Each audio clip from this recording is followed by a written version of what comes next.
Tuli mu Palamenti y'eggwanga Uganda olwaleero ekiri eno olutalo lutokota kitokota kisaanikire anti Lopu Joel Ssenyonyi yatinkudde olutalo lw'ebyobulamu mu ggwanga Uganda amalwaliro agatali mu ddagala abasawo abatasasulwa amalwaliro agatakuzibwa kuva ku mutendera gumu kudda ku mutendera mulala n'ago agaweebwa ssente gazimbibwe nga tegazimbibwa yataddemu omuliro kakati nno ekiri mu Palamenti kissa kinegula kati bazuukuse abagamba nabo beebuuza nti ensimbi bannange ziddawa ani ali ensimbi ekiri eno kankutwale butwazi mangu ddala olabe olutalo luliyo nga lwa byabulamu amalwaliro kubanga eddagala sente ziweebwayo okugula eddagala teritwalibwayo ani azibba amalwaliro tegazimbibwa nga gaweereddwa ensimbi gazimbibwe ani azibba sente za renovation ezayisibwa mu budget ntino za kurinovatinga amalwaliro singa bagako obuzibu bwonna ani azibba lwaki amalwaliro gavaako amasannyalaze ng'ate bali mu theatre bali mu kulongoosa amalwaliro walikyali mu masannyalaze gandi badde gavaako mu ggwanga Uganda lwaki amalwaliro gavaako amazzi ne gamala wiiki nga tegalina mazzi olwo abakyala abazaala abasawo bakola batya Lotalo lwatabuse dda kankutwale obyewulirireko kakati tewakyali muzannyo tewakyali byakusaaga. Of the Cancer Institute, you get the cancer patients lying down, they even have nowhere to be. It is really too congested. So if we love Ugandans, we love our people, we should be mindful of what we should do in the Cancer Institute.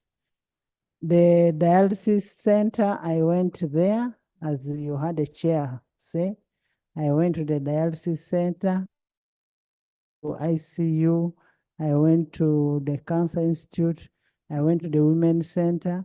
The staffing, we have the best equipment in Uganda, the best. Some of our people have been saved from Mulago. And if you want to go to a hospital, where you can get equipment, go to Mulago. But you find we have the ICU machines, but we don't have the staff.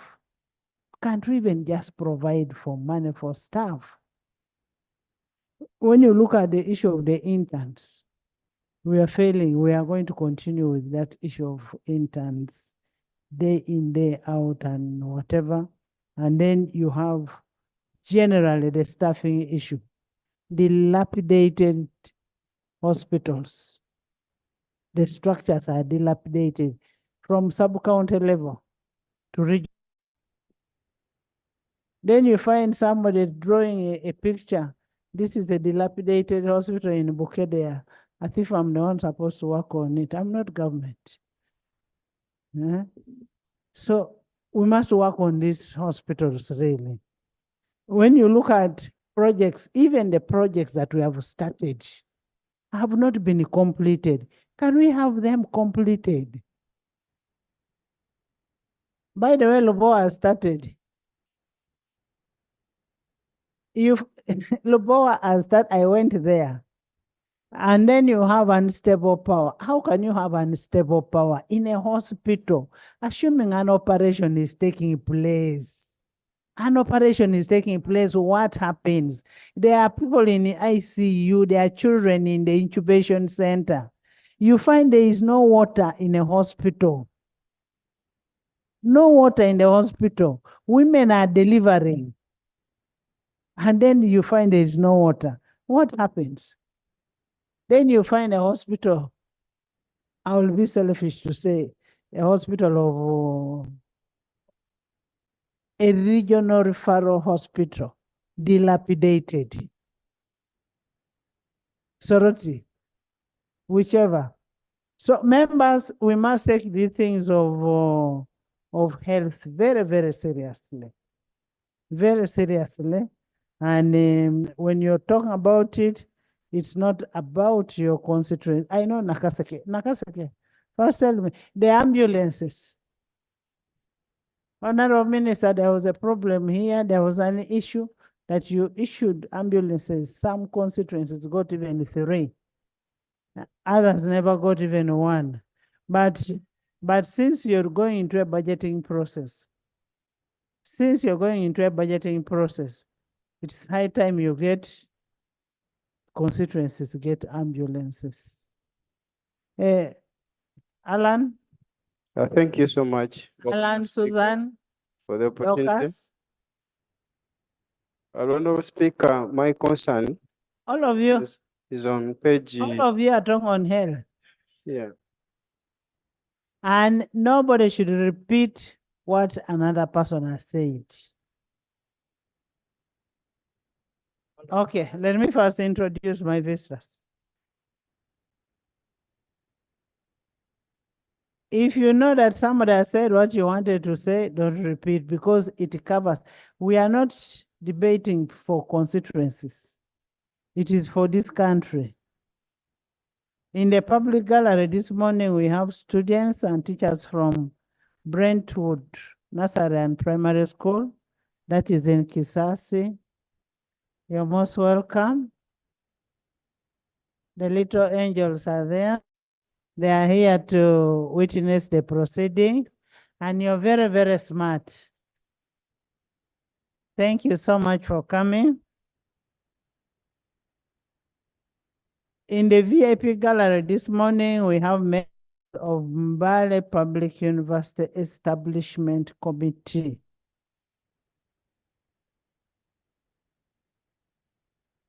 And see 5 chairpersons of Bugisu sub-region.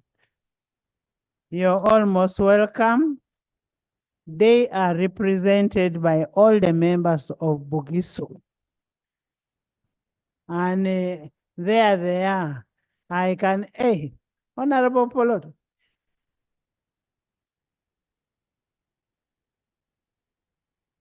Okay, they are represented by us because of Polot being my MP and Kachumbara being in Mbale.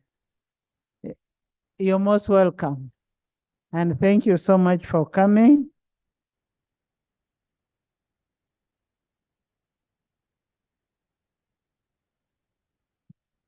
Thank you so much, Honorable Speaker, for the opportunity. Honorable Speaker, my concern is on page 22, and it is about inadequate funding to support innovation and the equipping of health facilities. The report shows that almost 125 constituencies do not have any single health center, 4, including Nakaseke Central. I totally support the recommendation by the committee that the government should provide adequate funding to this issue, and the committee recommend that the government should get a loan. But on top of that, the government should also stop unnecessary expenditures in different entities. And secondly, it's on page 23 about non-functional ambulance system. 158 constituencies do not have any single ambulance, including Nakaseke Central. Madam Speaker, almost 50 billion as recommended by the committee. I also totally support this because when you look at Nakaseke Central, we have Achikamu Center 3, it is overwhelmed, the population is too high, and in Nakaseke Central, we don't have any single health center 4. That is really, really ashaming. Yet this is where the government of NRM fought from.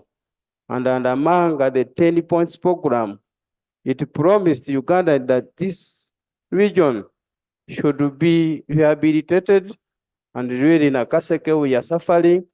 The NRM abandoned Nakaseke district. Thank you. Honorable members, we are not talking about political parties. And as I've always reminded you, when we are in the house here, we are all members of Parliament of Uganda, not of NRM, not of NUB, not of DFCU, FDC. So, but I am also happy, much as Honorable Alan is a noob, he's a product of NRM. Honorable Amero. Thank you, Right Honorable Speaker. Right Honorable Speaker, I want to thank the chair and the committee for identifying these very pertinent issues in their report. However, Right Honorable Speaker, I wanted to speak about Soroti Regional Referral Hospital. Right Honorable Speaker, the state of Soroti Regional Referral Hospital is a very, very alarming, like the committee has alluded to.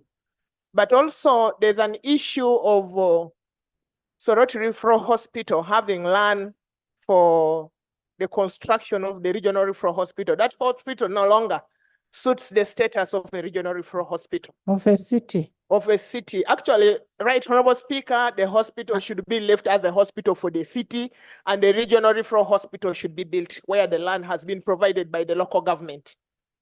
Right Honorable Speaker, I also want to raise the issue of scanning machine. Amuria District Hospital has no scanning machine. Some of these things are very necessary because you can't look at the inside of someone when you are just using your bare eyes. So there are some small things that the government needs to really plan for if we have to look at the health of our people. Right Honorable Speaker, the ambulances have been given to those districts that have received. I have not heard about budgeting for their maintenance and the fueling, because this burden is actually going to the local people and us as politicians, leaders of those places. You find that an ambulance breaks down and nobody goes ahead to maintain it. So you are called upon to come and do this, which is not our work as members of parliament. Right Honorable Speaker. Right Honorable Speaker, as I wind up, there are districts where cities have been carved out from. Heard about a plan of putting up hospitals. Thank you, Achen, Dorcas, Masava.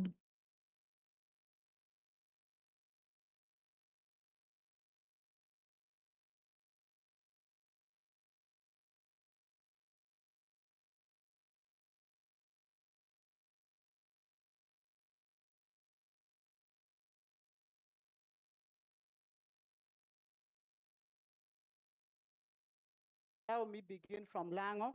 That's where I come from. That the entire sub-region of Lango, we have only one regional referral hospital and one district hospital with a huge population that doesn't manage to serve the population well. But also from the lens of equal opportunities, Right Honorable Speaker and colleagues, I concur with the recommendations from the Committee of Health. Overall, within the country, we have 8,272 specialists required in the different departments, but only 307 are available. And therefore, we know that we have the need to ensure we need that budget to maintain and recruit the staffing which are indicated in that report.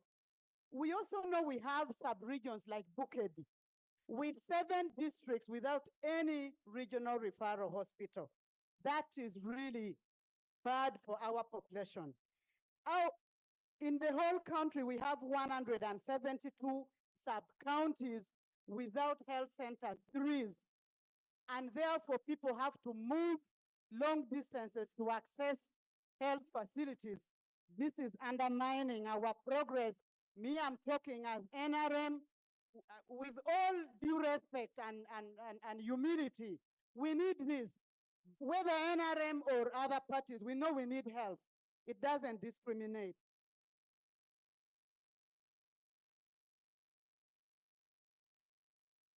Honorable clarification, please.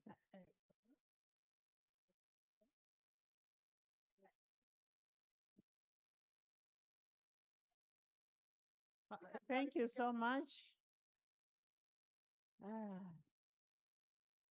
When you start talking about your parties, for us, we want services. I used to be in FDC. I started building my hospital when I was in FDC. I have finished when I'm in. So it is not about a party, it is not about what, but let's work as government and make sure that everybody gets health facilities, every district, every region. And what you said about Bukedi, Echidachonka, Bukedi needs a regional referral hospital. It is the only unfortunate part with the Bukedi is that it is very near regional referral hospital, very near Tororo. Okay, but leave that alone. They need a hospital. Yes, Masaba.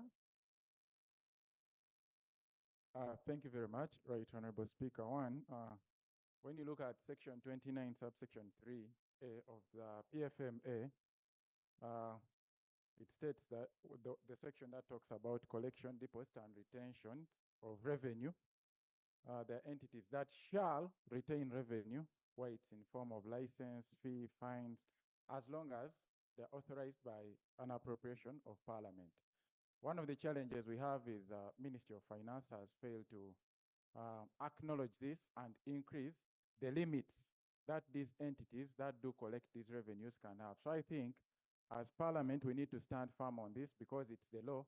Many of these regional referral hospitals collect revenue and these revenues have been increasing, but unfortunately, they have had the same limit for over years. Do we budget for the entities?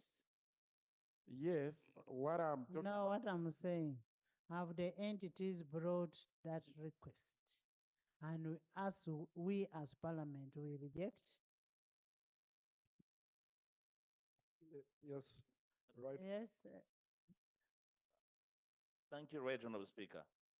The net effect of section 29(3), the basis of Infrastructure, lands, you have a report. the basis for Honorable Karim's submission is that the moment Parliament passes a budget and the votes limits have been indicated, when they run short of operational funds, yet they have NTR, then they can write to Parliament and make a request to retain. That's the effect. It was the basis for the motion we moved for local governments to retain revenue here, moved by the Honorable Narima, and Parliament actually carried that motion to allow them to retain their monies because of the laggard nature of financial operations from the Ministry of Finance. So it's up to them to get out from their slumber and be proactive and implement section 29(3), Right Honorable Speaker. We are not the ones to implement. No, Yeah, they should request. it is them to request, and then for us, we passed the motion. There is another clarification.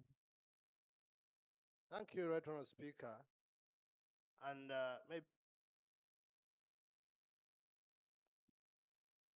there is an issue that they talked about the distribution of medicines. NMS. And I happen to have worked I knew you're going to say for NMS. 8 years. Now, there is a challenge. And when at the beginning of I think last year, in the middle of last year, you remember when there was total stock out. And whenever I would ask NMS, they would say they have the medicine, but they don't have the money to take the medicine. Now, the challenge comes in. The challenge comes in when finances don't utilize any money in operations corrected at source. And finance takes a month before disbursing the money in the new quarter. And what does that mean? That if NMS sends out 5 trucks or vehicles in a day, you need a turnman, you need a driver, they all need allowance, and they need fuel. If you don't have, you'll have to wait for a month before you send the medicines, waiting for finance to send the release.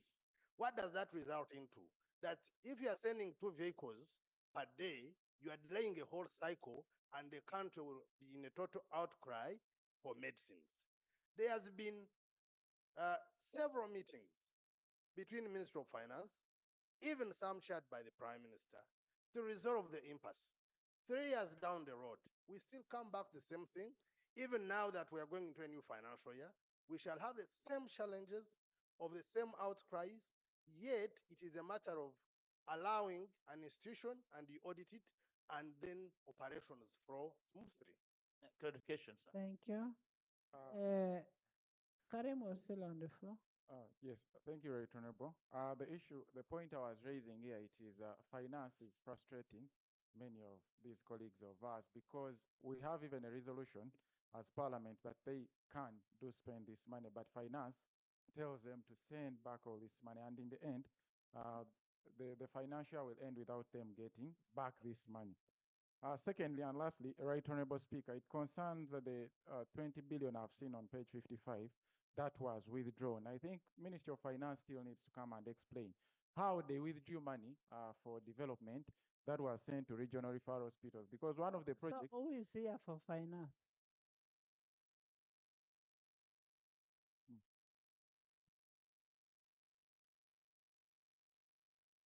The minister went to trigger, but Right Honorable, they need to explain the circumstances, because I remember in the previous session. Doctor, are you sitting in for finance?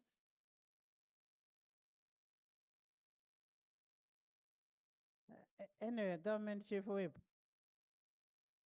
Government Chief Whip, take our concerns. We had a resolution passed in this house where we agreed the money should be what Honorable Karim is raising, and then the issue of just mere transportation of drugs from NMS to different medical services is always delayed, and that brings a blackout in the system.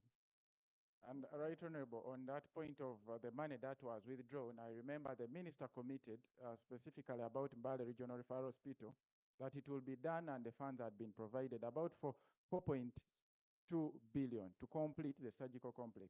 And I remember you requested to even come and commission. It's on the answered, and I had promised, but it's surprising that this money has been withdrawn. And when you look at the status of the regional referral hospital, it's quite alarming. We have no oxygen plant.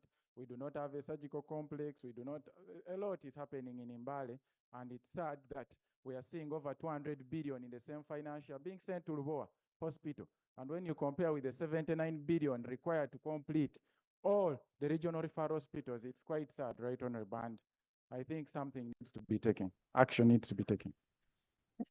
Yes, procedure. Madam Speaker, at the beginning of this budget process, you issued an order to which we expected the government should be to ensure compliance. One was that the technical people of Ministry of Finance should be here. Today, when you allowed the Minister of Finance to go and trigger, I expected the technical people to be here so that they concentrate, pick these issues, so that we don't really debate and then tomorrow again we are in a cycle. Are we really proceeding very well that even the technical people are not here?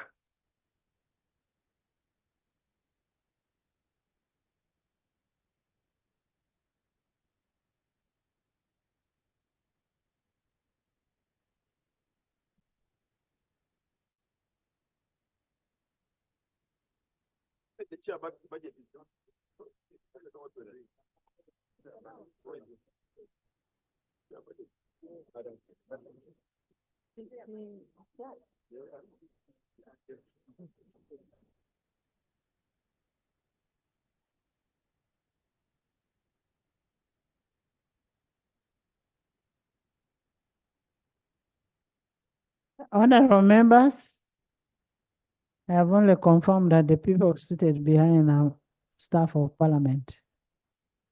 And that's why we have asked the government chief whip to be their secretary.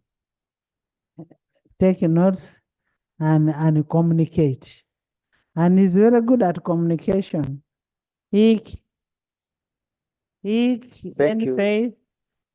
Thank you very much, Madam Speaker. I want to thank the chairperson and the members for well elaborated report. Madam Speaker, on the issue of Italian loan, in 2018, we were invited in Moroto with all the technical people in Karamoja to sit district by district to plan for the loan. But I'm surprised that some of the early centers that were also budgeted for are missing in the list that was already approved by districts. So we need clarification from the minister where did they deleted some of the early centers, including one in my constituency that was allocated 714 million shillings. It's not in the list. And that is the only hospital you will have. And that's the only hospital that I have, which is a unit, not even early center too, Madam Speaker. Madam Speaker, on the issue of Moroto Regional Hospital, Madam Speaker, in the entire Karamoja, we don't have a refrigerator, a fridge. For example, if a person dies, you have to take it to Mbale, you have to take it to Bustema for preservation. So the whole of 9 districts in Karamoja, even alone, Soroti doesn't have. So you have to travel across to access the. Actually, that's one of the issues they have raised. That's one of the things. Then the other issue is the day when I want to thank the Ministry of Health. The day when they were earning the ambulances, they say that only each ambulance receives only 2 million shillings for fuel and service every quarter. So can it really work? So I want to appeal my colleagues that we need to.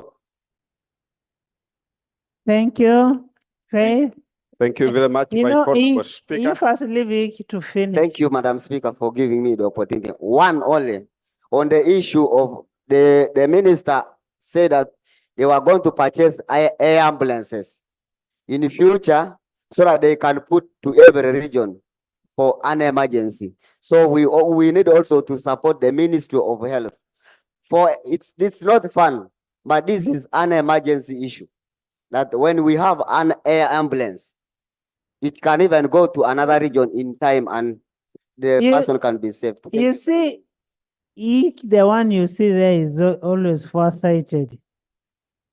When we had just come to Parliament, he said we should put a what? A flyover. Now we are going to put underground. What? Tunnel. Don't you see it's foresighted? So now. Thank you very much, Right Honorable Speaker. I want to thank the Chair for the detailed report presented. On the issue of power cuts, I want to make a submission, particularly on the issue of water bills, which when water is not flowing in the plumbing system, it depletes faster. And that has always been a challenge, Right Honorable Speaker. And I am very aware that even when the Committee of Natural Resources was making a presentation, especially in the area of water, the hospitals have one of the highest bills, and they are not being paid. And there is a threat for the NTRs, especially for the National Water to recover its bills and run. They are going to cut the water from the hospitals, and this is a warning that it is going to be very alarming. So it's something that needs to really be taken care of, Right Honorable. Oh, my chair is right here with information. Thank you. Thank you, Honorable Dr. Magolo, for giving way. The information that I would like to give you is that the problem that we have with the supply of water to institutions is actually a problem of release of funds from the Ministry of Finance. Yesterday, when we discussed the report of the Committee on Environment and Natural Resources, it was sort of construed that the user departments don't pay their water bills. But in effect, when we interrogated this matter in our committee, we found that the problem is the release of funds from finance.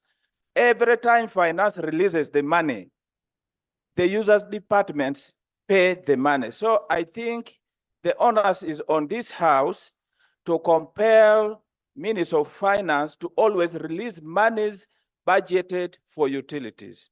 That is the information I wanted to give you. Thank you very much, Chair, for the information. There's another clarification.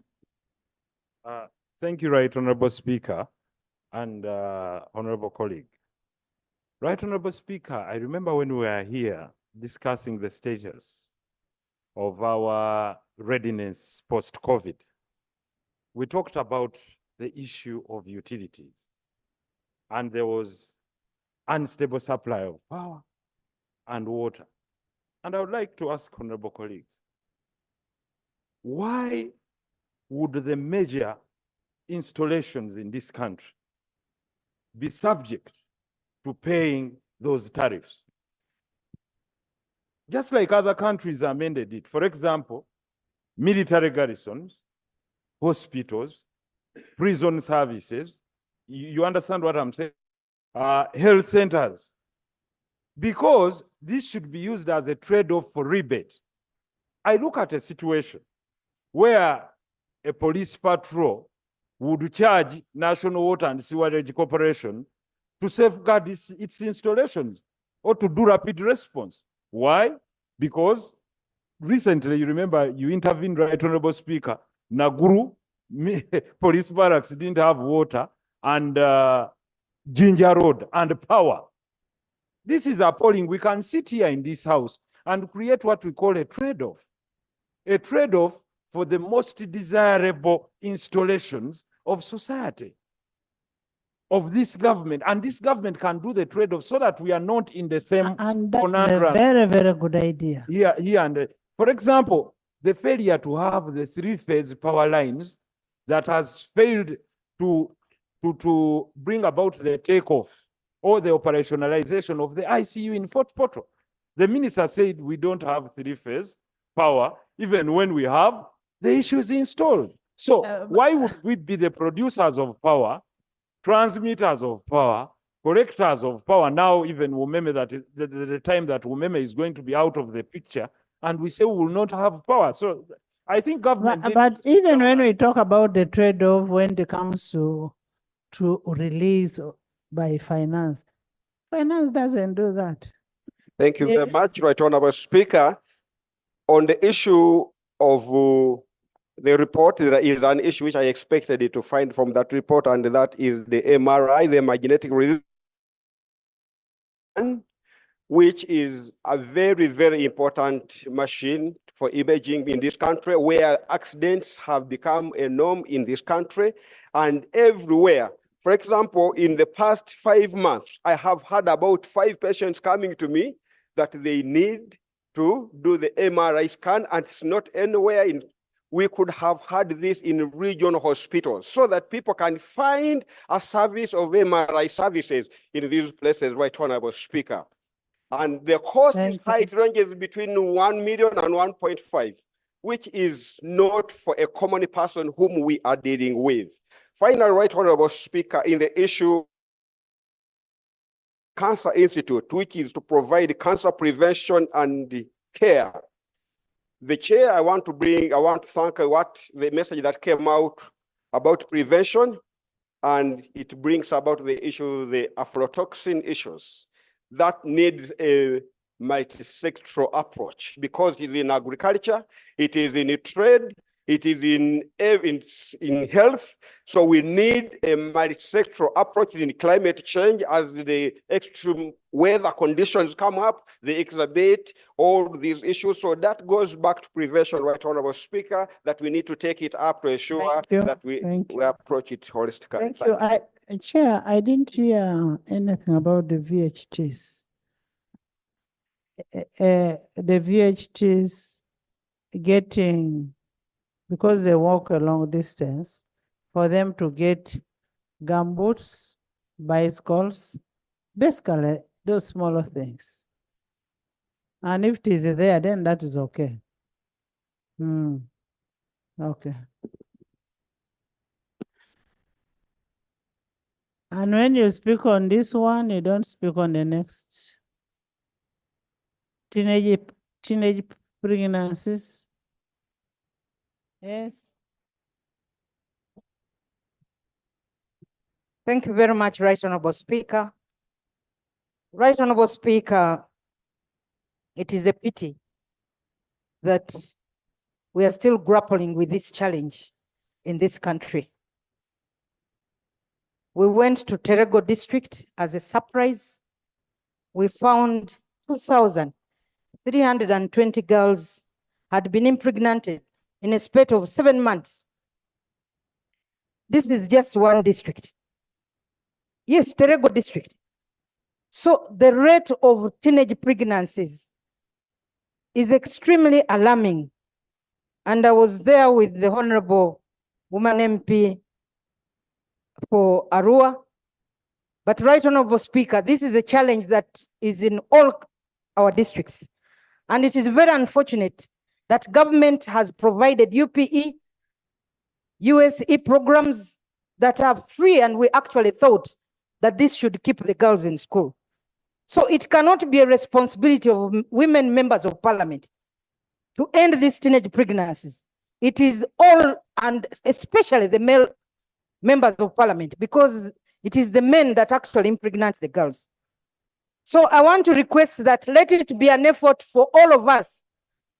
Let it be all of us. This is what I'm saying.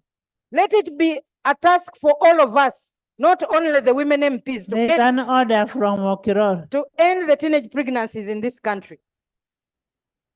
Order from Okiror.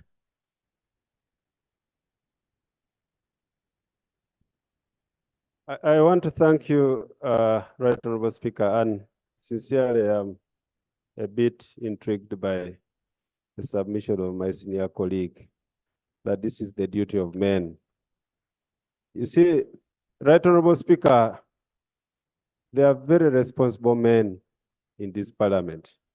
And when you do a sweeping statement, which is a bandwagon kind of statement, I look at all these able men here. I think let's not run away from the real issue that the mentorship and the parentage is one of the key family fundamentals that we should all undertake. So is the member in order to make a sweeping statement to criminalize that all men, including the government chief whip and all these people? Is she in order? Including Dr. Chris. Actually, including the president, because he's also a man. Is she in order? Honorable members. Honorable members. Honorable members. Honorable Sarah was saying that the blame is put on the women, and it should be both on men and the women. But the point you've raised is a very important one. On parenting, on the mentorship, and then talking to these young girls, counseling these young girls. These girls need to be counseled. And when you counsel them, that's when you'll find that, you'll find maybe a girl prefers better to speak to a woman talk. And that's the counseling we need to do to these girls to reduce those pregnancies. But at the same time, as I said before, that Trigger, welcome back. So can you conclude, Sarah? Thank you, Right Honorable Speaker. Right Honorable Speaker, my brother Okirol, thank you for that clarification. Right Honorable Speaker, he did not pick my point. The point is that all of us should be involved in ending this challenge of teenage pregnancy in this country, both male MPs and female MPs. But also secondly, Right Honorable Speaker, we have a challenge. We are talking about these regional referral hospitals. When you go to Mbale Regional Referral Hospital, Mbale has the widest catchment area, serving Bukedi as a region, serving Kapchora as a region, and even parts of Busoga. So, Right Honorable Speaker, how I wish that the Mbale Regional Referral Hospital that has some facilities that are near completion should be supported so that they are complete. You go to the hospital and find 5 babies, 6 on one single bed. So, Right Honorable Speaker, Tororo now hospital is actually a training center, not properly accredited, but somehow Bustema University medical students are actually using this facility. So I wish the Ministry of Health, aware of the challenge of the catchment area for Mbale Regional Referral Hospital, can actually upgrade Tororo and have consultants there, just like you did for Mitiana, so that the senior consultants can actually train the doctors in that area, but also provide the services. We have the Rubongi Army, which is also supplementing the efforts of Tororo Hospital, but they lack space. Actually, that could also help us. And these doctors are in the medical workers in the Rubongi Hospital are also doing a good job. Lastly, I want to thank the Ministry of Health for the ambulances that you provided for the 100 constituencies. However, Right Honorable Speaker, there is a challenge. Can I conclude? Fueling these facilities. That was already said. I said, don't repeat what was said. A motion? Yes. Thank you, Right Honorable Speaker, for the opportunity. Right Honorable Speaker, having listened to many of my colleagues, and now that some of the colleagues are not following your instructions, that they should not be repetitive, I'm moving a motion that a question be put. Put your motion. Right Honorable Speaker, I am moving Honorable members. Rule 90. Honorable members. Honorable members. We have to finish these estimates. That is principle number 1. Number 2, I know you all appreciate the report. Who says the report is not good? No, I am saying, who is saying the report does not capture what is in the health sector? What is missing? What is missing? Yes? Thank you, Madam Speaker.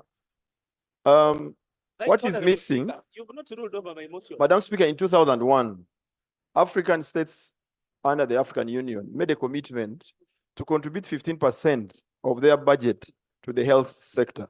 Last year in February 2023, they made a recommitment to make sure that 15% of our budget goes to the health sector.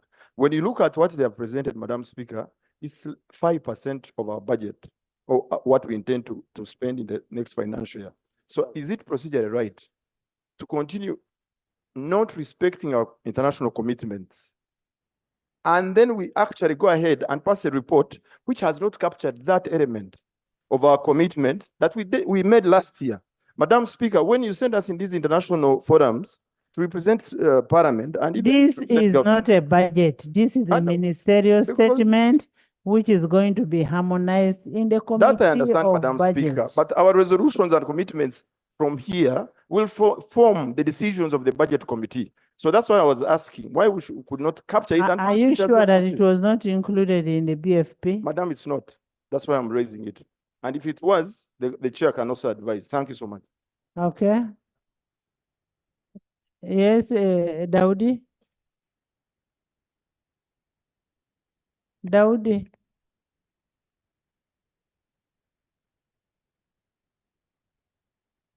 I am seeing all of you want to talk. You live here at 2 a.m. Right Honorable Speaker, I thank you so much for this opportunity. Yes, yesterday we left this place at 11 and were comfortable. Right Honorable Speaker, I can see the Honorable Minister is rushing to come and react on what the members have submitted. But this is one of the most important sector that we need to talk about, Right Honorable Speaker. Agriculture, we did not debate. Water, a few members debated on it. I requested that, Right Honorable Speaker, you let members, give them more 30 minutes and talk about this sector. Maybe the Honorable MP from Kasese is comfortable. He has health centers everywhere and his people are happy. But I request that, Right Honorable Speaker, maybe 30 minutes, if you allow, we contribute on this issue so that we legislate on matters that concern our people. I beg to submit. Honorable Kavanda, I did not allow the motion, and that's why I asked what is not included. And that's why I'm getting what is not included. Why we did not discuss agriculture? Because it was straightforward. There was nothing you had to add. Yes, Jane. Jane. Thank you very much, Right Honorable Speaker. Then presidential. Right Honorable Speaker, what I want to add to this report, much as we talked about emergency services, we seem to be concentrating on the issue of ambulances. Right Honorable Speaker, yesterday in your communication, you informed the country about, I think this morning, about the rising water. And some of us who— in Lake Victoria. Yes, and this will definitely affect the River Nile as well. And for some of us from districts neighboring water bodies, this comes with health issues, waterborne diseases. And already in districts like Pakwach, we have the challenge of bilharzia. And in the health budget, I expected to hear about more of blood banks being taken to such districts that are affected by bilharzia, because we have a lot of people we are losing, or many people who are sick and vomiting blood every other day, because we have to take them to Arua, we have to take them to Gulu. And if this is not addressed, Madam Speaker, coupled with the issue of other diseases, we are going to lose young, productive Ugandans because of that. We need blood banks in places like Honorable Pakwach district. Minister, I hope you're listening. Information, there's information here, right? I said next is presidential. Presidential. Honorable members, there is even an outbreak of the ice. Thank you so much, Right Honorable Speaker, for the opportunity. I am concerned about CAS facilitation for the village health team members. Right Honorable Speaker, I made a tour of my district. These people are doing tremendous work. And I agree with you with the areas that you mentioned that we should budget for. But they're asking for CAS appreciation, like what we do for the LC1 chairpersons. Right Honorable Speaker, I got this when I was touring my district. Two, Right Honorable Speaker, the issue— The LOC ones were covered under the local government. Yes. We could actually look at the VHTs. Yes. Those people move a long distance. Yes. So secondly, Right Honorable Speaker, I support the committee, but the expansion and renovation of district hospitals was left out, unlike the regional hospitals. Right Honorable Speaker, I have alarming situation in Ajuman district. People are delivering in grass-thatched houses in Ajuman district. Many of my wards are leaking. I have been in touch with the ministry for the last 5 years, and no action has been taken. Babies are in grass-thatched houses in the district hospital. Right Honorable Speaker, I plead with government, I plead with this house that Ajuman District Hospital be provided for. One day, the roof will fall on the children and the mothers. Thank you. thank you. Was it in the last budgeting period where you said you needed to increase more of the health center force because of the cost? than having one district hospital. But even when you talked about that, I have one of the most dilapidated health center force in Bukedea. Yes. Ssenyonyi. Thank you very much, Right Honorable Speaker. Linda. Right Honorable Speaker, I want to thank the committee and the chair. I am going to give you people to speak. Thank you very much, Right But Honorable. 1 minute. Right Honorable, the government secured a loan to make sure that all sub-counties get health center threes. But as we talk now, that loan has ceased.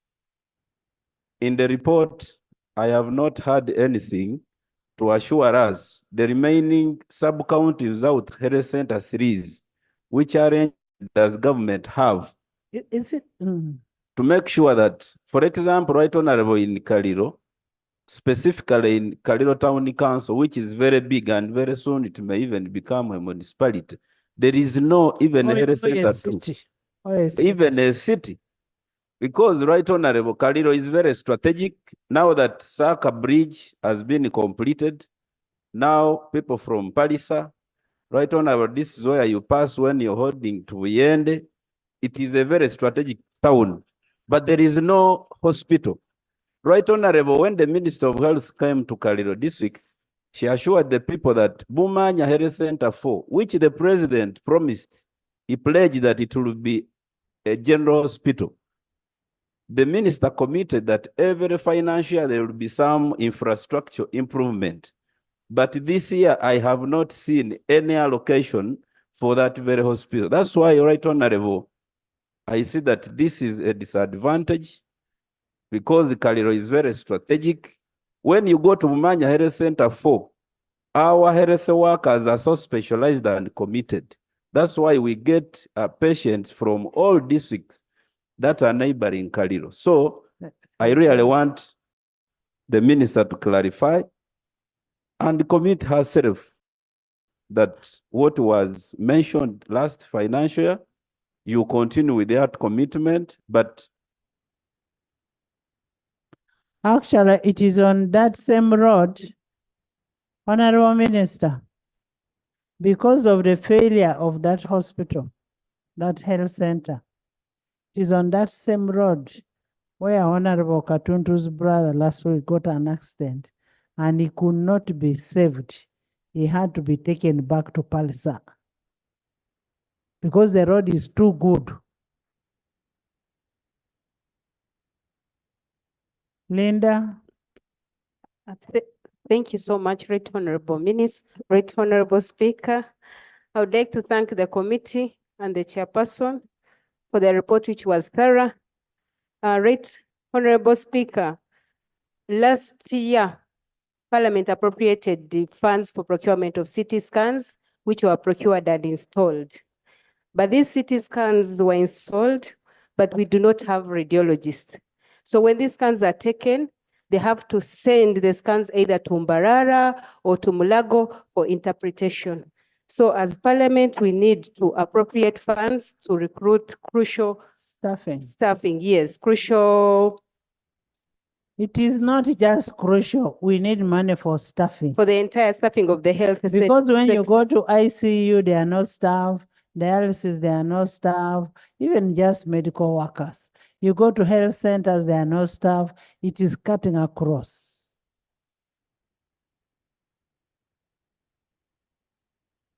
Abangaina. Thank you, Right Honorable Speaker, for the opportunity. The one thing I have not seen stand out in the report, though I would like to thank you so much for what you have presented, the issue of monitoring and evaluation. The staff in most of the referral hospitals, even the little hospitals, the center twos, you will find that because we don't monitor them on a consistent basis, we find that they don't report for work. A lot of what is installed as hardware does not serve the people because the people supposed to monitor and do the job are never on job. So I am requesting that we look into a budget for monitoring, consistent monitoring, either by the ministry or the district. I'm not sure where it would go. Another thing that I noticed with this is that the systems in place, the way we work as a government,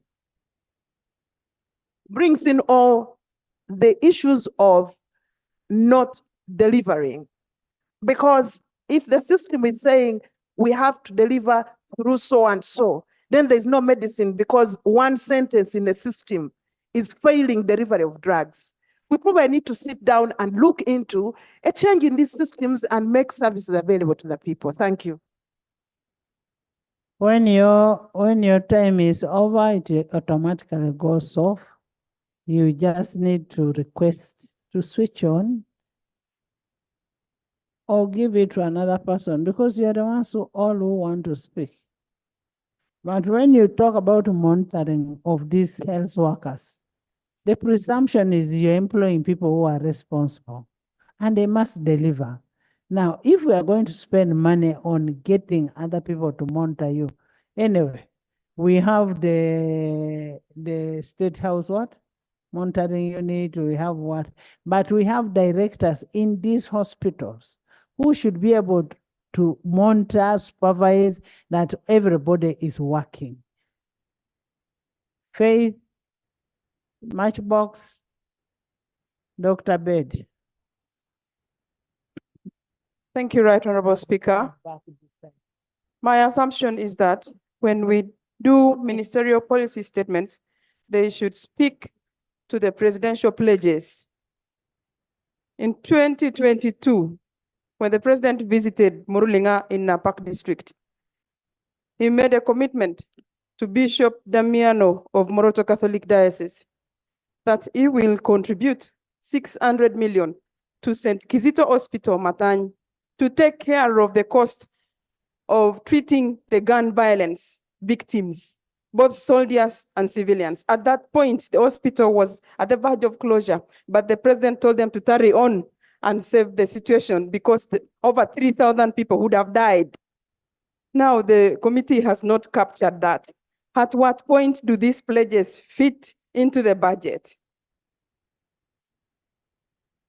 Thank you. Right Honorable, I want to thank you. I have two concerns, Right Honorable Speaker. When we had a tour in most of these referral hospitals, Right Honorable Speaker, we have realized actually there are insects, the cockroaches, encroaching, actually they're invading all the drawers that we have in those hospitals. You can imagine a patient is sick and then a cockroach runs over a patient's food. They don't fumigate, eh? Yes, they don't fumigate. So I want to bring to the attention of Minister of Health to take note of that such that they can also appropriate for fumigation. Then secondly, the labor suits that we have in most of the referral hospitals are now very small. They need expansion.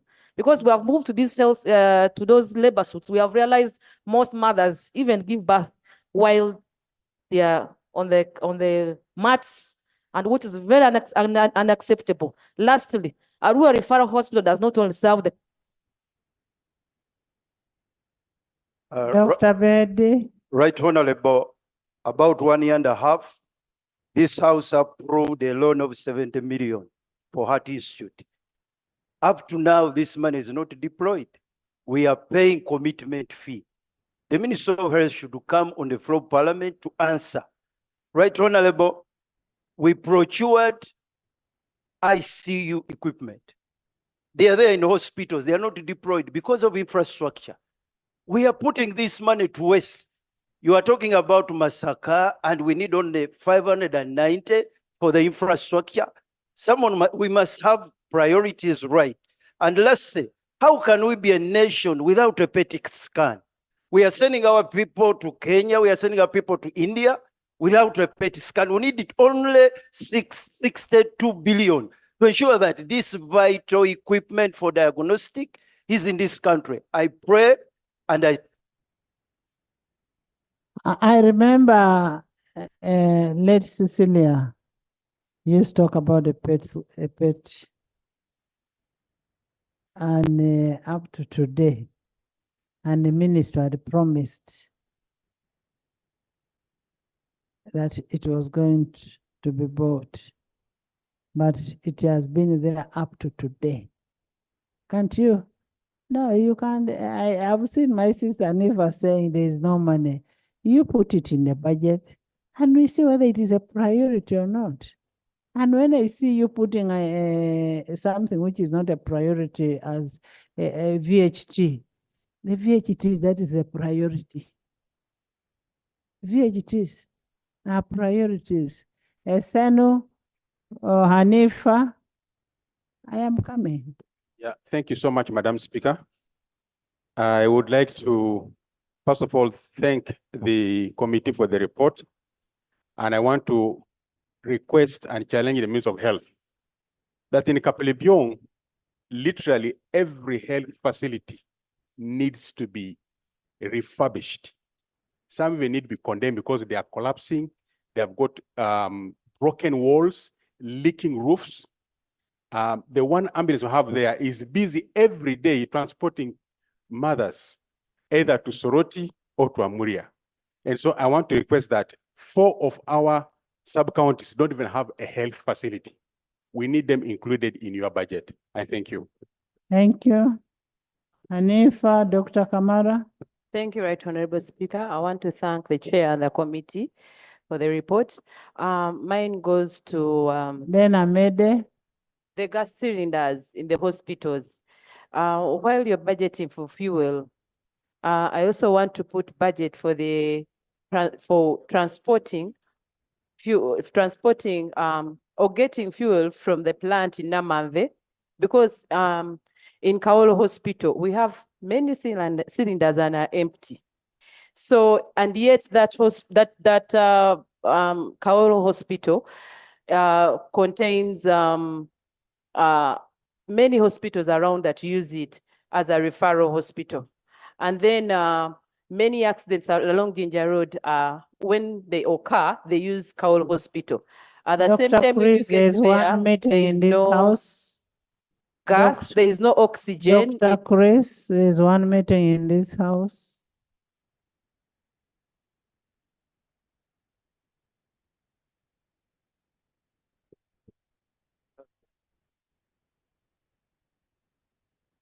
We are talking about teenage pregnancies. You're going.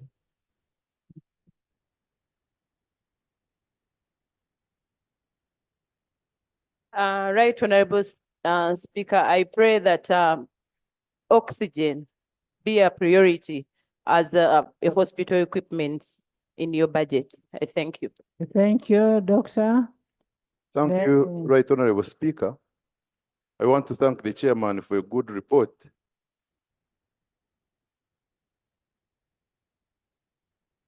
I was invited by the speaker.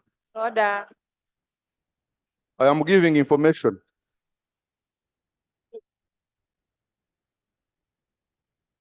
Right Honorable Speaker, the point I want to make is about the oxygen plants. For example, in Kabale Hospital, we have 3 oxygen plants. One was brought during the COVID times. The second oxygen plant was donated by UNICEF. Both are down. UPDF started constructing a new oxygen plant. It has never started working. So, and as I hear, it is all over the country, the oxygen plants are not working. We should put money in the budget to make sure that these oxygen plants are maintained and oxygen is supplied properly in our regional referral hospitals. I beg to Thank submit. you for the information. Amede Mwijeche Agoti. Honorable members, in the public gallery this morning, we have students and teachers of Kampala View Private School, Wakiso. Please stand up. Stand up. You're very smart. You're most welcome. They are here presented by Honorable Serukenya David and Honorable Naluyima. Honorable Naluyima, Young children, your mother is there, very good mother. Thank you. Please sit.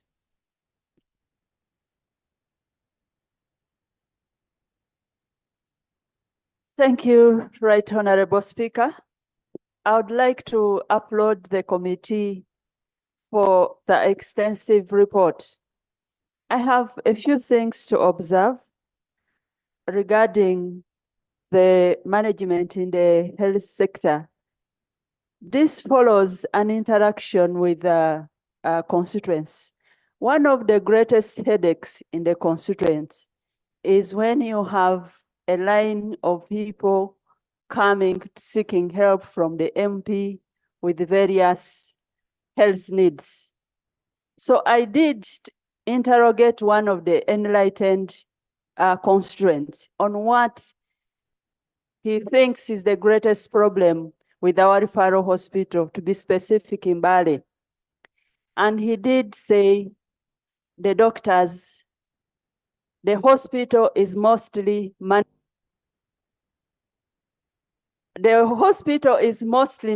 by intern doctors. So there is no supervision by senior doctors. This, therefore, calls for a policy shift. There's an order by a doctor. Madam Speaker, the interns are the doctors who work on a daily basis. It is very easy for you to find them on ward and think they are not supervised. Is the honorable member in order to state that my colleagues, the doctors, the consultants are not doing their work, when actually they are doing the work of supervision, but it is only the interns who are always on ward on day-to-day basis? I'm so much in order because I was building I was building a case. Honorable members, you should differentiate between a consultant and a normal doctor. Yes. So you finish. Thank you, Honorable Speaker, for giving me more time. I was building a case. So the case I was building is, right now the policy is that hospitals are run by directors who are themselves medical doctors. If there is a policy shift, this critical staff could concentrate on doing the medical work and other people manage the hospitals, because there are not many in numbers. An example is the director of Umbari Hospital. He's a great physician, but he's preoccupied with doing the management of the hospital, yet he would otherwise be offering the critical skill as a physician. Lastly, the management of hospitals is as far as case management is concerned, follow-up,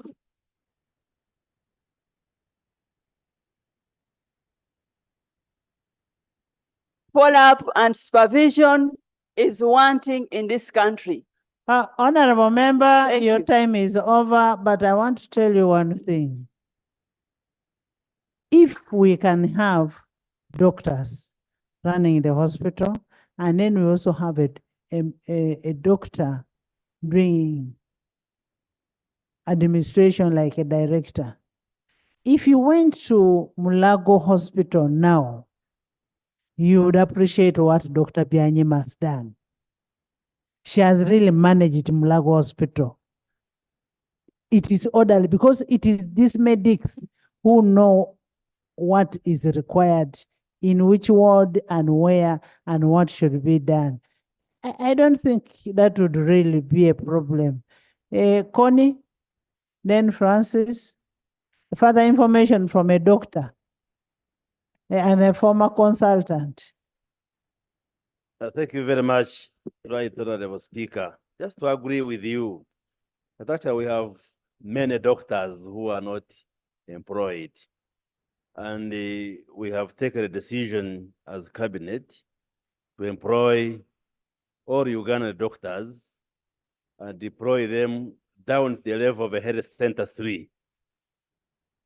Health center 3. And now what we need to do is to mobilize resources so they pay them. So the director can still be a medical doctor supported by a hospital administrator, and then we deploy more medical officers and the medical consultants. So start there. Clarification. Thank you so much. Connie? Connie? Thank you, Right Honorable Speaker. Right Honorable Speaker, I want to add my voice to thank the committee chair and the colleagues for a very good report. However, Honorable Speaker, I notice that there are quite a number of equipment that government has put in hospitals, and this equipment might get to waste because, like, for example, in Lira Referral Hospital, the CT scan cannot, the printer cannot print because the films that were given to them are not compatible to that printer. And therefore, we might find that the equipment might break down because a thorough study is not yet taken to make sure that they maintain this equipment. Secondly, Right Honorable Speaker, there are certain facilities that government has built which are Francis? Thank you so much, Right Honorable Speaker. Right Honorable Speaker, my father died. I was there for 7 years. You see people waiting for the patient to die. They are waiting, they tell you, the other one is about to die, so you can wait. So you're waiting for somebody to die so that you get a bed. Where he may, I am talking about an experience I went through. Right Honorable Speaker. Right Honorable Speaker, I stand to support that we give more money to Murago because I have been there. I see lack of beds, and I would want more beds at the Cancer Institute. Two. Honorable members, my father also died in Mulago, but I would think it is unfair for us to say that the medics say, wait, the other one is about to die. Maybe I clear it. It is not the medics. Madam Speaker, if I can conclude. Madam Motion. Speaker, if I can conclude. Motion. Madam Speaker, motion. Order. Order on the whole. The other one. No, but I've already corrected the issue.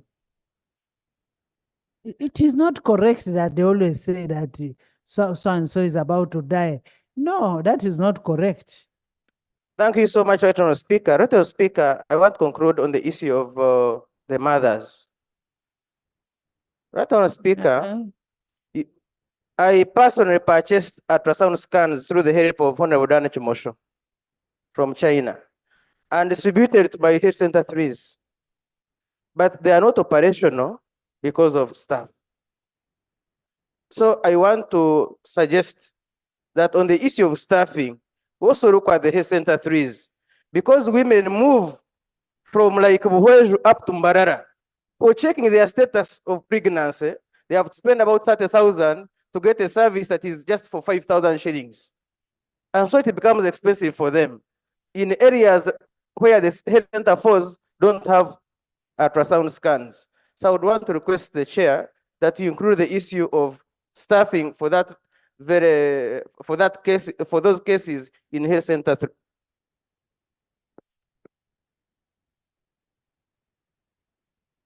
How long did Fortunate? Thank you so much, Right Honorable Speaker. Thank you, Right Madam Honorable. Speaker, in according to our rules. Thank you, Right Honorable Speaker. Affirmative action. Order. Right Honorable Speaker, thank you for this opportunity. I would like to emphasize the point of funding for renovation of health centers. Right Honorable Speaker, we have a very big challenge, especially in Kakuto. It's a health center 4, but it serves, this is a border district, Right Honorable Speaker. It serves a very wide region. we have only 2 wards, 1 ward serving both the male and the female. However, just recently, the ceiling fell on the patients. The hospital does not have funding to renovate just the ceiling, and it's coming to us, members of parliament, who have to do this work that government should be doing. So I support the committee report that to renovate these health center facilities so that they can be up to standard. Thank you, Speaker. Yes, Motion, Madam Speaker. there is a, can I hear from the law before I allow your motion? The leader of opposition, a very able leader of opposition. No, thank you. You kill up for the leader of opposition. Thank you very much, Right Honorable Speaker, for the compliments and the members. Madam Speaker, I want to applaud the committee and the committee chair for the report. It has some omissions, Madam Speaker, especially when it comes to national ambulance system. As you are aware, in the country, we have had to reach districts, for instance, on the islands. And I want to salute you for this time remembering the islands, because I've seen some plan for 14 boat ambulances. But how about other hard to reach areas like, for instance, the mountain? Like Bududa. Bududa with the mountainous terrain, even in the Karamoja sub-region, for instance. So that we have raised this over and over. We have places which are not accessible by other means of transport, except maybe aircraft ambulances. And There's you'll give me information. information later. Later. Oh, okay, Yes. please. Thank you very much. Right Honorable Speaker, the information I wanted to give is in line with what the committee has left out. Right Honorable Speaker, in 2014, government started a huge construction project at Gulu Regional Referral Hospital to accommodate 54 staff. And government injected 7 billion. But the project has stalled for the last 7 years. Government injected 7 billion. There is a balance of, Since you're a chairperson, LOC5, right? yes. And to this day, the project has stalled. It is at 70%. The regional referral hospital requires But how an is this additional 3 connected billion. to the ambulance? The information is not in any way connected. I'm right, Honorable Related. Speaker. I wanted to bring it. I haven't concluded.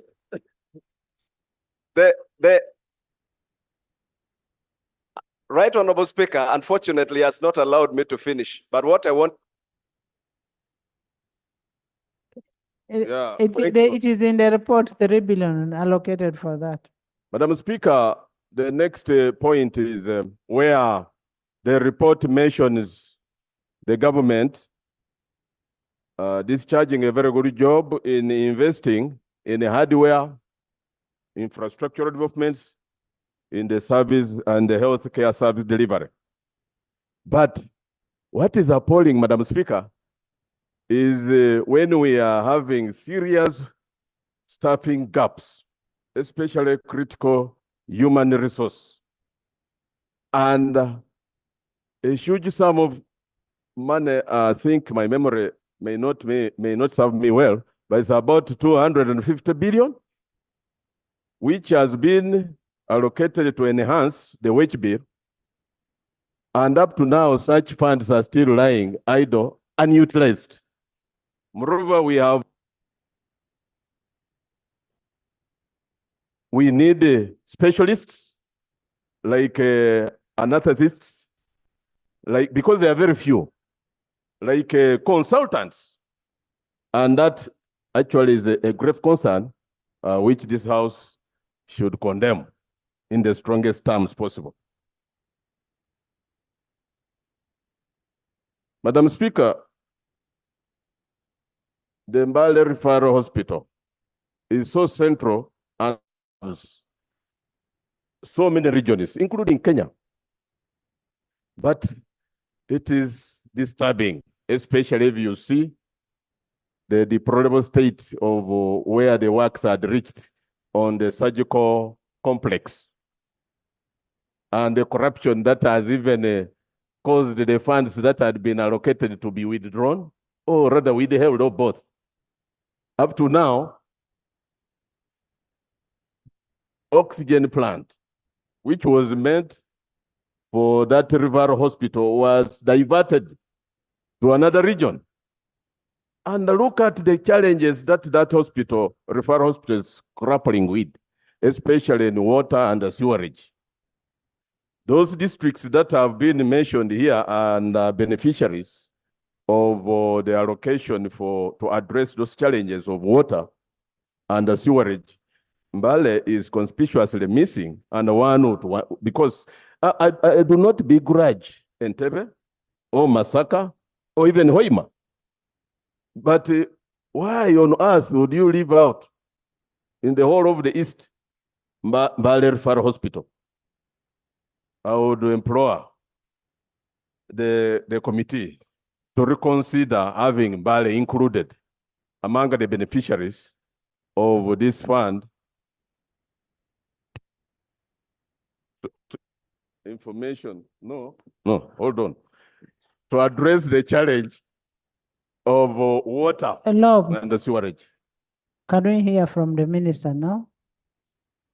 To respond particularly to this concern, Yes. Madam Speaker. Yes. Because they have done an overhaul and the water and the sewerage systems, there are districts that have been captured to benefit from that allocation, and Mbale has been, I don't know why, deliberately left out. Madam Minister, I will be the happiest to get that response. Thank you. A clarification? Right Honourable Speaker, you emphasized on the issue of VHTs, and honourable colleagues were like it was talked about, but it is an unfunded priority. And yet we are saying they are a critical group for our health care. So that unfunded priority cannot translate into serious priority. Yes. So I thought, given the emphasis you have given it, we make a critical decision on that. Thank you very much. Honorable members, the people who move for you from one corner of the district constituency to the other are VHTs. Some of the politicians have even reached a level of buying gambles, buying bicycles for VHTs. But what about you who cannot afford that? Government must do it. So that must be done. For me, I can proudly say my VHTs have gambles, have bicycles, have what. But what about faith? So, Honorable Minister, have you heard? So, Chair. Thank you very much, Right Honorable Speaker and colleagues. We have digested a number of the issues raised. The issue of VHTs was actually raised by National Medical Stores, and it's an unfunded priority of gumboots worth 5 billion shillings for VHTs, because they have to traverse, and it's part of the personal protective gear. But Right Honorable Speaker, I will just conclude by saying that health is consumptive initially, but the gains of investment are cost cutting in the future. We may want all this, but at the end of the day, it comes down to resources. Where we put the resources, we should first do a cost, benefit, and effective analysis. The running costs of ambulances, Right Honorable, I give an example. We should invest on the health center on Kalangala Island, because the cost of transporting him in a boat ambulance to the mainland and back is 200 liters, which is 1 million shillings. So we need to do a cost benefit analysis before we invest, before we prioritize our investments.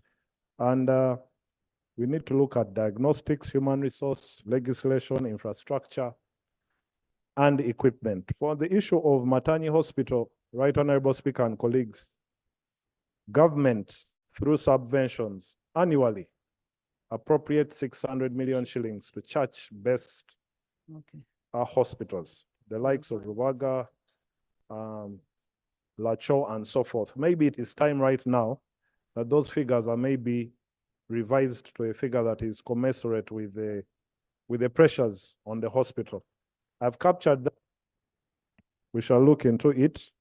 The issue of Adjumani Hospital, the Ministry of Health told us there were issues to do with shoddy works in Adjumani Hospital, so they withheld development going to the hospital. Right Honorable Speaker. There's a clarification from workers. Thank you, Right Honorable Speaker. Unfortunately, I didn't get time to talk about my issues. I'm seeking for clarification from the chair. On page 14, they have observed, but they didn't give us any recommendation that the Ministry of Finance is making variations on the wage pay of local government on anticipation about the payroll audit. Right Honorable Speaker, we are getting a number of complaints from districts. People with even slips who have been verified have already been knocked off the payroll. Districts of Chiriandongo, district of Hoima, Chivoga have received a number of districts. And you have not made any recommendation, and yet the ministry is going to stop this money. So we want to find a solution, and the minister is here, should commit herself. After verification of some of these people, money will be provided for. Whether it comes on a supplementary, wage always takes a first call. Yes. Right Honorable Speaker, you have guided well. I'll just conclude by saying that Presidential. Honorable Speaker, for giving me this way, though the chair was not positive.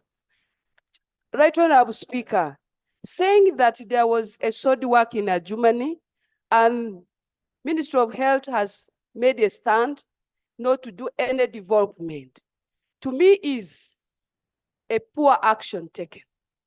Because at the end, it is the people who are going to lose services. So I want the ministry to provide a remedy in two areas. One, to save the lives of the people, but also handle the issue of the shoddy work. Lumping the two at the expense of the people will cause a lot of damage to us. Right Honorable Speaker, people are dying, and I've just got to know the reason now. Thank you. Can we first finish it? We are taking 3 hours on a one report. thank you, Right Honorable Speaker. We still have 80 reports. Yes. Right Honorable Speaker, thank you very much. And just to let members know that part of the health sector, actually the biggest part of the health sector is in local governments. So we are duty bound as members of parliament to go in, supervise, evaluate, monitor, and report back to parliament. It will make our work easy. I thank you very much. Thank you, Honorable Minister. In your oversight role, you should be able to find out what is not working out well and Thank you so much, Right Honorable Speaker. Right Honorable Speaker, I want to thank you for the interventions and the guidance you have given during this session, which are all focused to see how, as a sector, we can improve on our service delivery. Right Honorable Speaker, I want to thank the chair and the committee for a very well, good laid out, structured, comprehensive report that was very clear and very self-explanatory. It did not only give out the performance of the sector, but it went ahead to analyze the critical issues in the sector, recommendations, and the funding gaps. And again, it had to give mitigations on how, as a sector, we can continue to ensure good service delivery. I want to thank the honorable members, each of you that has contributed and those that wanted on this sector, that most of the issues raised have been the issues that really have raised in good spirit. They have been with us, but as you all know, and as you have seen the committee's report, everything is hindering on insufficient funds within the sector. And it is our humble prayer, since we are in an appropriation process, and that's what the committee is requesting, that at least we look and see how we can bridge these funding gaps. Right, Honorable Speaker, I want to thank you. There are many issues that have been raised which are really in common. For example, we are now going again to realign our sector service delivery performance. The health facilities that need to be upgraded. The district health facilities.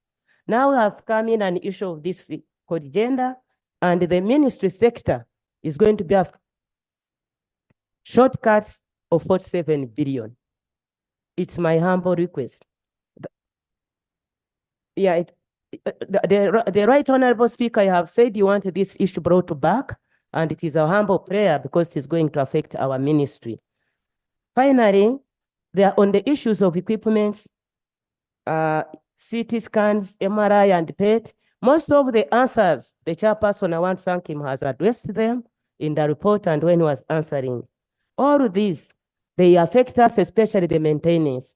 Right, Honorable Speaker, we take note of your guidance on the ambulances, that we consider the constituencies. And as you are aware, and the chair is aware, most of these ambulances are donations from our partners. But we are going to do our level best to ensure we follow your guidance, as you have clearly guided that in our next allocation, we consider the constituencies. As I wind up, Clarification from your son. Thank you, Right Honourable Speaker. Two issues for clarification from the Honourable Minister. One, she's making reference to a agenda. I don't know whether it's within Parliament for our reference. Two, to clarify on the ping pong between us and NMS. In as far We had already talked about a corrigenda. We don't know about a corrigenda. she's making reference to it. That's why I'm seeking a clarification and the contents therein that refer to the ministry she's speaking for. Secondly, the ping pong between finance and NMS. The report clarifies the funding gap, including the failure of delivery of medicines and supplies. NMS says they have the medicines, they don't have money to supply them. Fortunately, in the report, we do not have a figure of how much they needed to supply and they did not supply. Two, they're saying inordinately finance delays to make money available for them to deliver supplies. And the Minister of Finance is here. Between yourselves, may this House be informed who is telling the truth. Right, Honourable Speaker, you are aware I did a lot of field tours, and in so many districts, NMS was supplying undemanded drugs. Particularly in Igomba, I was informed when that's for malaria drugs, they gave them diarrhea drugs. And you see this mismatch. Who is really communicating the truth to citizens about supplies and the failure thereof? Thank you. But there was also a commitment from the Minister of Finance that they were going to provide money for the supplies of the drugs by NMS. So we will need to confirm from Finance if that commitment was fulfilled. Yes, Lee. Madam Speaker, thank you for allowing this.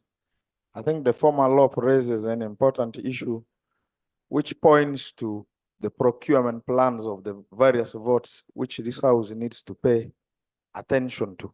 Unfortunately, this was not brought to the fore, and it is likely going to affect how we move. My clarification is on stalled projects the ministry initiated in a regional hospitals. For example, in Arua Regional Hospital, you initiated in 2018 construction of about 21 staff houses, which now require 4 billion to finish. And the Honorable MP for Gulu also raised similar issue. This has not been ably catered for. Secondly, the indicative planning figures, which the second one, which the Minister of Finance sent to the various votes, shows that money for utilities, like, Madam Speaker, money for utilities like power. Honorable, you came in a little early. That issue was discussed here, and we even agreed on how best we can handle that issue. It was discussed here. Yes. Madam Speaker, before the minister comes in, I wanted to give information that I beg to humbly disagree with my colleague that they gave diarrhea medication. First and foremost, health center 2s and 3s do not order. We have what we call a push system where we push drugs. Their procurement plans are made at the beginning of the financial year. It is from health center 4 hospital upwards who order. So, Right Honorable Speaker, I wanted to make that correction. Thank you. Yes. I am risking to be misunderstood to be a spokesperson of NMS, but I thought I would help the House with this information and my the formal for what happens is that even if NMS delivered a medicine that was not requested, they deliver it with a form, and any facility is at liberty to reject. And they write a reason for rejection, and they coordinate that with the DHO.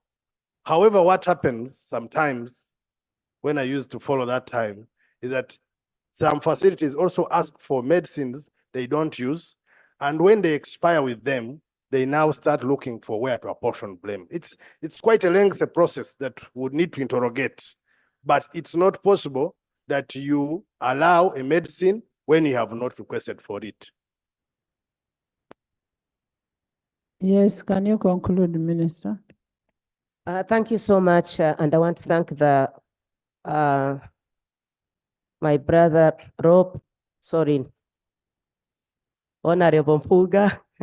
I apologize. The question has been answered ably by Honorable Dan Kimosho about the finance and NMS. You wanted to know the figure. That's the only thing I can say, and the report covered it well. And the gap of the figure and national medical stores is 6 billion. About the procurement plan, my colleague, it is covered in the report under page 58. When you look at it, it's well spelled out. Right, Honorable Speaker, in conclusion, as a ministry, we are going to look at the recommendations by the committee report and see with the, of course, with the fundings that will come up this parliament, and through you, we shall see how we shall implement. It's our prayer that would really be in position to have these facilities and equipment operation. I thank you. Thank you so much. Thank you. Honorable Minister, when you buy scanning machines, you buy all those kind of equipments and you don't put them into use, it becomes an expenditure. So it is good, it is better for you to ensure that you have adequate staffing to ensure that those equipments are working. Right, Honorable Speaker, I take note of that. And I again take note that we have the issue of maintenance and insufficient fundings of maintenance, as well as the fuel, as they have said. But as I've said, together with our committee on health and with your guidance, we shall do our best to ensure that we prioritize and ensure that the equipments are all maintained. And we are going towards another sector of finding out how we can move on that. I thank you. And remember, you made a commitment on the PEP machine. when during no, it started with the Honorable Lanya. Went to Cecilia. You remember? It is in the resolution. Right, Honorable Speaker, on the issue of CT scans in regional referral hospitals, yes, as we recruit the radiologists, it is allowed in telemedicine to take a picture from Moroto and you send it to a senior specialist in Kampala for interpretation and then send it back. So it is, telemedicine is allowed. I was just responding to a colleague. The issue of the PET scan, right, Honorable Speaker, PET scan, I just want to tell members, it's not a They said it was at procurement process, stage. The PET scan is a project. It's not only a machine, it is the building, a very solid building with bunkers. It is a cyclotron machine. It is a PET scanner. It is an assembly of many things. So we want to start with the groundbreaking in phases. The total cost, right, Honorable Speaker, is about 298 billion, which we all do not need at once, but we are ready to start in phases every year. So it's called a project. Thank you. The minister said it was at procurement stage. Yes, Honorable Doctor. Thank you very much, Right Honorable Speaker. I just wanted to add information to the Honorable Chair that we work with the Ministry of Health and most of the equipment that is procured now is digital, like in the area of radiology, the X-rays, CT scans, they are digital X-rays to the extent that if you take an X-ray in Kawale hospital and you don't have a radiologist, you can digitally share it with radiology department in Morago. They do the interpretation, they do a report and send it to you in Kawale. And that's where we are going. Thank you so much. I now put a question at the report of the Committee of Health on the ministerial policy statement and budget estimates for the financial year 2024-2025. Be adopted by this House. Those in favor say and contrary nay. The ayes have it. Thank you, ICT. Item 4.2. Now you'll go and harmonize, reconcile your report to the budget committee, and there are issues that the House has said are priority and must be regarded as priority. Can we have a report from the finance? It was supposed to lay evidence on the trigger. We are first handling ICT. We are asking finance for a trigger. Thank you so much, Right Honorable Speaker. I was here this morning and you sent me back to come back here with evidence relating to the payment of 17.76 billion shillings for the rehabilitation of Mandela National Stadium. Right Honorable Speaker, I'm happy to report that when I went back, I confirmed that the process was already underway. And indeed, this morning, the Accountant General had pulled the trigger, releasing 17.76 billion shillings. And attesting to that, lay the receipt. Give me a receipt and I see. Right Honorable, allow me to complete my statement. And I have this has been put in writing, signed by Honorable Matia Kasaija himself. Who is in attack? No, he was still around. He's traveling, but he was still around. And this letter, which is addressed to you, if you allow me, it's one paragraph. I can read it. evidence of payment of 17.76 billion for Mandela National Stadium Limited. Please find attached the electronic funds transfer, the EFT, indicating that the payment of 17.76 billion for Mandela National Stadium Limited is selected for payment. That's the language used on the EFT. Yes, on the EFT. This payment will be received on Monday, 15th April 2024 by There Mandela. are so many transactions. in Yes, the so batch. this is now with So the they Bank. select. Yes, so this is now the Bank of Uganda release. As on the part of Ministry of Finance, it has already moved on.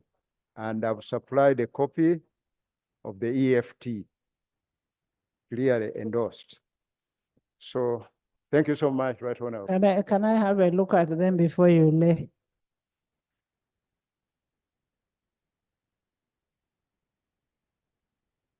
Thank you very much, Right Honorable Speaker. First of all, I want to thank you for your intervention.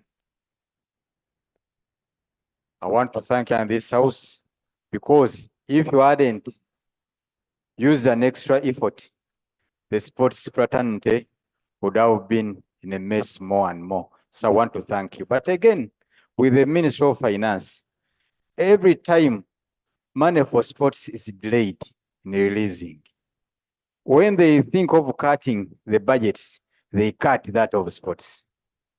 I want, through you, Right Honorable Speaker, to plead with the Ministry of Finance, always release sports funds in time, because these games are timely.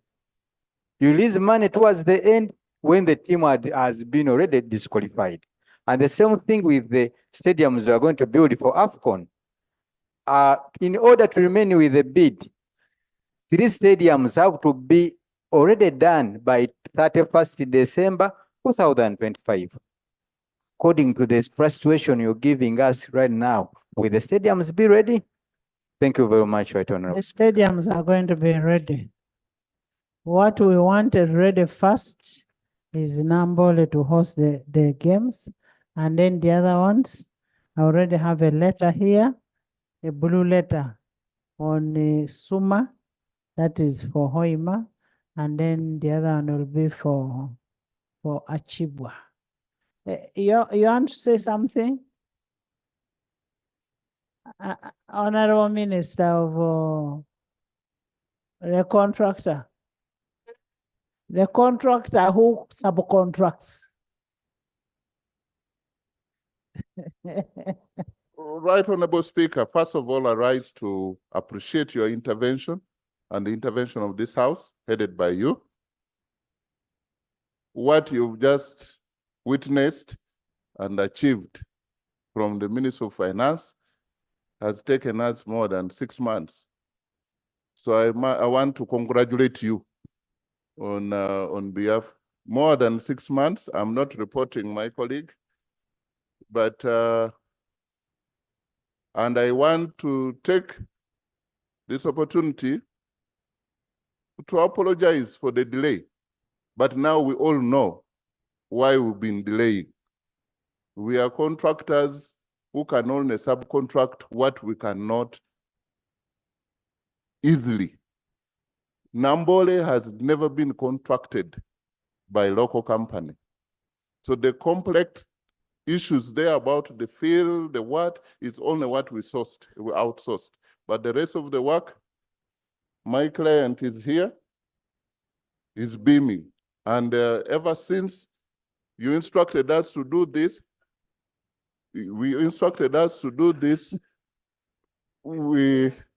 even this afternoon, Right Honorable, we are going to have stakeholders meeting. With this revelation, Can we have the stadium ready in 2 weeks' time? my client. Yes. Madam Speaker, as long as finance confirms. No, the money will be there on Monday. I've seen the slip. I want to request you, Right Honorable Speaker, that this afternoon, myself, the contractor and the consultant, with your permission, I was formally going to ask you Can I give you my representative? I have no problem. We have a meeting at Nambole to specifically address issues which have been raised by CAF. We want to come up with a work plan for completion of those identified issues so that the stadium is ready. I am going to give you my representative, one of my commissioners, to be part of that meeting. Honorable Mpuga, I want you to attend to that meeting and I want a report. We want that place in 2 weeks' time. Thank you very much, Madam Speaker, for delegating us a competent colleague to be part of our meeting. Honorable Mpuga, I welcome you. And Madam Speaker, I want to ask you to allow me, for those members of parliament who are willing to visit the site as per the date and the time you will direct, I am ready to deliver them to our national archive. You see, I thank you. honorable members, what is important in this visit is a CAF visit. CAF approvals, the issues that have been raised by CAF. Honorable Mpuga, there is a letter that has been written by CAF that you need to use it as a checklist on what was being raised. And the letter was laid on table yesterday. So you should move with that letter. As a contractor.